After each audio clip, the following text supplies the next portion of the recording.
হাঁসের মাংস তো বাজে, আর আমার আম্মু তো মুরগির ভিতরে পশম পাইছে, অনেক বাজে অবস্থা এখানের। হ্যালো গাইস, আসসালামু আলাইকুম। আপনাদের কি অবস্থা? যেখানে দেখতেছেন আশা করি সবাই ভালো আছেন আপনারা। আজকে চলে যাচ্ছে হচ্ছে 300 ফিটে যে আজকে খাবো হচ্ছে হাঁসের মাংস।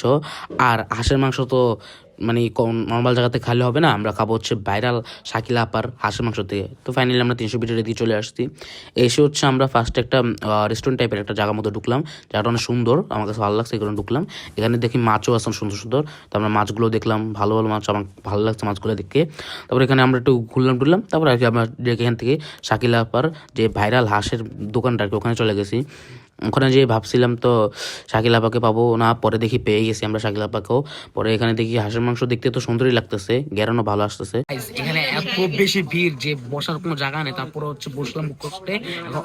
আর চাপটিগুলো যেগুলো, এগুলো হচ্ছে ছিঁড়ে কেমন যেটা মানে হচ্ছে পোড়া থাকে, অনেক বেশি পোড়া আর কি, মানে চাপটিগুলো রান্না হয়ে যায় বেশি। আবার এখানে হচ্ছে হাঁসের মাংস তো বাজে, মানে মশলা বেশি দিয়ে ফেলে, মানে কেমন যায় না। আর আমার আম্মু তো মুরগির ভিতরে পশম পাইছে, অনেক বাজে অবস্থা এখানের, মানে না স্পেস না একটু ইয়ে না, মানে বাজে অবস্থা। মানে রান্না করবে কেমনে, মানে সারাক্ষণ তো মোবাইলের ভিতরে কথা বলে। তারপরে হচ্ছে আমরা মিষ্টি খেতে চলে গেলাম এক জায়গায়। এখানে হচ্ছে দেখলাম যে গুড়ের মিষ্টি ইয়ে করতেছে, দেখলাম মিষ্টিটা অনেক বেশি মজা লাগতেছিল, লোভনীয় লাগতেছে। পরে মিষ্টিটা নিয়ে নিলাম। আর মিষ্টিটা আমি হচ্ছে নিয়ে ট্রাই করলাম ফার্স্টে যে মিষ্টিটা কেমন। মিষ্টিটা আমার কাছে ভালোই লাগছে, অনেক বেশি আমার কাছে ভালো লাগছে। তারপর হচ্ছে বাকি আরও অনেকগুলো মিষ্টি ট্রাই করছি, বাট আমার কাছে ওটাই ভালো লাগছে। তারপর আর কি এখান থেকে আমরা অন্য জায়গায় চলে যাচ্ছি।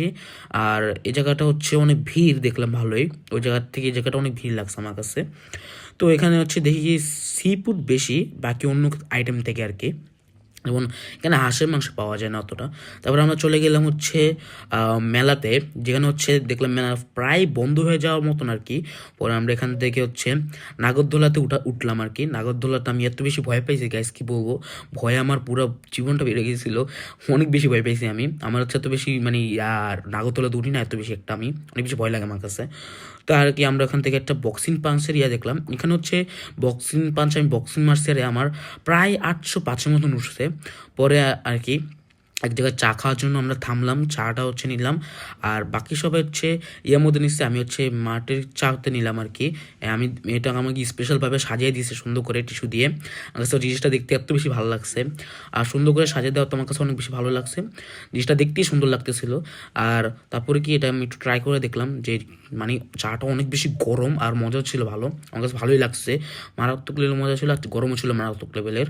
পরে আর কি আমরা এখান থেকে হচ্ছে ডিরেক্ট বাসার উদ্দেশ্যে রওনা দিলাম আর কি। পরে কোনো নতুন একটা ভিডিওতে দেখা হবে আপনাদের সাথে। আল্লাহ হাফেজ।